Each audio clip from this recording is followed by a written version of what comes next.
All right, so let's move on to another Washington Post story. Just reading lots of the Washington Post yesterday, Krystal. This is about Joe Biden. The DNC, just actually look at this headline. It's kind of funny. It made me laugh. DNC prepares to nominate Biden via, quote, virtual roll call before convention.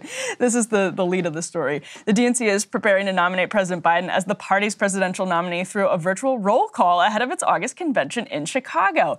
An unusual step to ensure that Biden can meet a deadline to appear on the ballot in Ohio. The move comes despite a special legislative session in Ohio this week that Governor Mike DeWine, who is a Republican, said would resolve the issue. Democrats are not optimistic about the special session, given that DeWine has added an unrelated proposal on campaign finance to the agenda that Republicans want considered alongside legislation that will allow Biden on the ballot.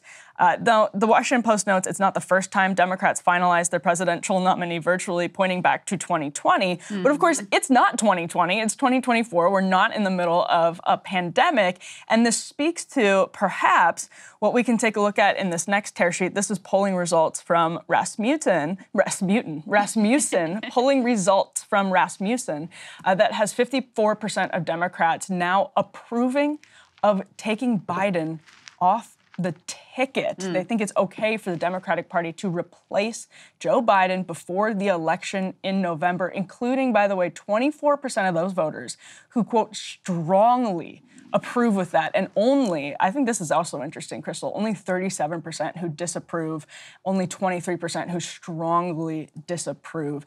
Those are dark numbers for Joe Biden that kind of match what he's seeing on the campaign trail. As Stephen Nelson of the New York Post tweeted yesterday, these are images from a Biden campaign stop in Philadelphia rally, as Stephen puts it.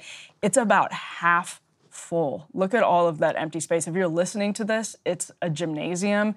And half full, I think, is actually that's charitable. Very generous. Yeah, it's half full. This is that's one way to put it. And finally, even in the state of Virginia, a lot of Washington Post and Virginia coverage this morning. A Roanoke College poll found that Biden and Trump are tied in Virginia, and that's at 42-42. These numbers are atrocious. That's a state that I think Biden won by close to 10 points. I think that's right. Close to 10 points, tied right now. The conversation after last election in Virginia was like, oh, Virginia's just a blue state now. Like, it's over. Mm-hmm. And then you get Glenn Youngkin that wins, and that starts to like, maybe it's more of a purple state still. But if Joe Biden is tied in Virginia, if this is anywhere close to accurate, I mean, it's a wrap. And Virginia, you know, being a native Virginian and having a good sense of the politics there, as the Northern Virginia suburbs have grown, they have really become the dominant political force in the state. And those are exactly the, like, suburban, mostly white, affluent, college-educated voters that Democrats are supposed to be flourishing with at this time. So if you're tied in Virginia, I don't know what the rest of the landscape is dire. Now, this is all the caveats. It's early. It could be wrong, et cetera, et cetera. We'll see. But it is yet another warning sign and yet another reason why now a majority of Democrats are like, maybe we should switch the candidate still. That's not happening. Don't get your hopes up. But, it's astonishing sign of weakness that this is an incumbent president.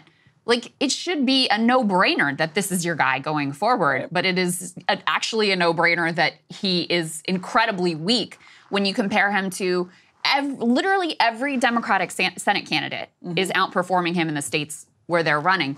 You know, the online convention situation, their excuse is this Ohio situation. That gave them a good excuse to do this online. But we had already seen these rumblings of maybe we're going to move a bunch of the convention online because we're nervous about what the protests are going to do. Like, we don't want those disruptions. You know, we're concerned about that. They're terrified of going out and even doing campaign rallies. They're terrified of speaking on college campuses because of the protest movement. And so Ohio gave them a convenient excuse. The Ohio governor is like, we're doing a special session. We're going to fix the problem so that you can be on the ballot. Right. But they're pretending like there's some sort of a poison pill and this is a trick and they're not going to leave it up to the Ohio Republicans.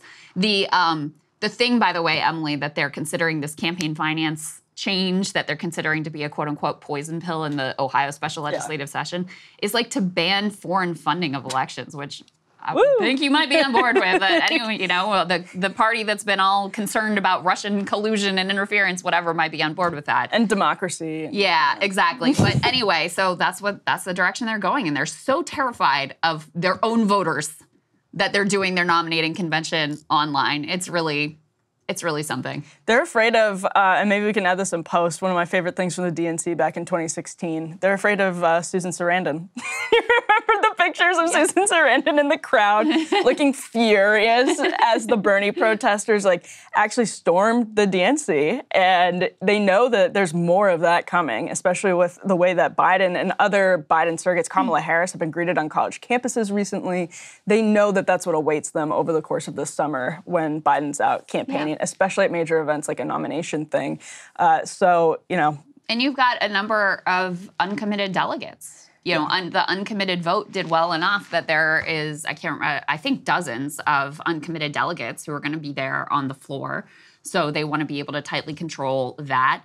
The mayor of Chicago, who's relatively new, and the DNC is going to be held in Chicago, the mayor has been very, you know, comparatively, compared to Joe Biden, quite friendly towards the protest movement. He is himself came from, you know, a labor background and this sort of activist background. So they feel very comfy with the governor of Illinois, J.B. Pritzker. They feel like he'll do, you know, call in the riot cops and do whatever it takes to crush the protest. But they're less confident that the Chicago mayor will just you know, put the boot down the way that they want him to. So I think that's part also of the calculation here of why they're moving the nominating portion online. Now, they say there's still going to be a symbolic roll call in there, and there's still going to be stuff that's in person, at least at this point. But it's a measure of how scared they are of their own people that, you know, they're going in this direction. Yeah, absolutely. And the polling results bear that out. When you have likely voters, that Roanoke College poll was of likely voters. So that's not just all adults. These are people who are actually likely to vote. You know, turnout's going to be a huge problem for them in a place like Virginia if you have affluent voters who are just less motivated to go out there and pull the lever for Biden, maybe because they're on one side of the Israel war or another. You know, Biden hasn't really made either side happy throughout the course of the last half year or so on that. So he's got a real problem. I think the key thing, looking in that Virginia polling, they asked people whether they saw the Trump years as mostly good for the country or mostly bad.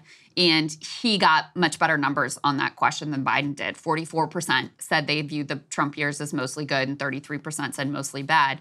The Biden years, only 25% said mostly good and 47% said mostly bad. So listen, I think there's, you know, some rose-colored glasses. In fact, I've been questioning whether our typical view, historic view of incumbency has sort of flipped on its head, where now, because people are just so dissatisfied with where the country is in general, being an incumbent is a disadvantage in a sense because people feel what they feel right now and they directly blame the president for it, just like, you know, with Trump, and there was blame to be had for his handling of COVID. But I think part of the reason why he was defeated last time was because the power of incumbency was sort of flipped on its head, where it was actually it's a downside that you're in office right now. And I do think that's part of what's going on with Joe Biden and Donald Trump right now. But I also think that there's a reality. We've showed a lot of the charts on this show, people's net worth, you know, not declining, the social safety net from COVID being completely dismantled in the Biden era, the child tax credit, things that really bolstered people, all of that going away at the same time you have inflation spiking and, you know, us getting involved in foreign wars and people, however they feel about those wars, feeling like you're more focused on that than you are on me. Those things are legitimate. So there are legitimate reasons why people feel like, you know what, it was better for me back then. However they feel about the personality or the capabilities of either of these men. Trump promising billionaires tax cuts and oil leases, Biden hobbling from campaign stop to campaign stop. We are so lucky. Yeah, we're just the glories of democracy. Incredible. Such a choice we've got here. What a wonderful year. What a time to be alive. Hey, if you like that video, hit the like button or leave a comment below. It really helps get the show to more people. And if you'd like to get the full show ad-free and in your inbox every morning, you can sign up at breakingpoints.com. That's right. Get the full show, help support the future of independent media at breakingpoints.com.